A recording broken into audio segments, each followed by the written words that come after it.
Ադրբեջանում անազատության մեջ գտնվող մեր հայրենակիցների ազատ արձակումը եւ վերադարձը Հայաստան երբեք դուրս չի եկել եւ միջև խնդրի լուծումը դուրս չի գա մեր աշխատանքային օրակարգից։ Իհարկե կշարունակվեն աշխատանքները Հայաստան-Ադրբեջան սահմանների սահմանազատման ուղղությամբ։ Համոզված եմ, Ադրբեջանից Հայաստան ներմուծումներին զուգահեռ շուտով կսկսվեն արտահանումներ Հայաստանից Ադրբեջան։ Ադրբեջանի հետ առևտրատնտեսական հարաբերությունների մեկնարկը եւ զարգացումը իհարկե էականորեն ուժեղացնում է հաստատված խաղաղությունը եւ մենք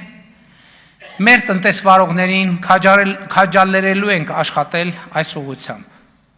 Առևտրատնտեսական հարաբերությունների հաստատումից եւ խորացումից,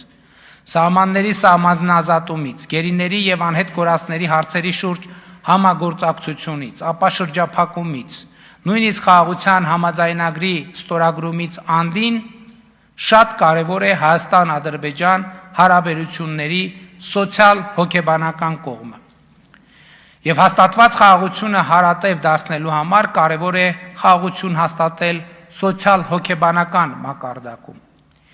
Ինչ է սա նշանակում։ Սա նշանակում է մեկ բան, որ թե մենք, թե Ադրբեջանը պետք է առերեսվենք,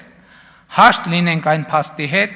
որ անկախ Հայաստանի տարածքը նույնական է խորհրդային Հայաստանի տարածքի հետ, անկախ Ադրբեջանի տարածքը նույնական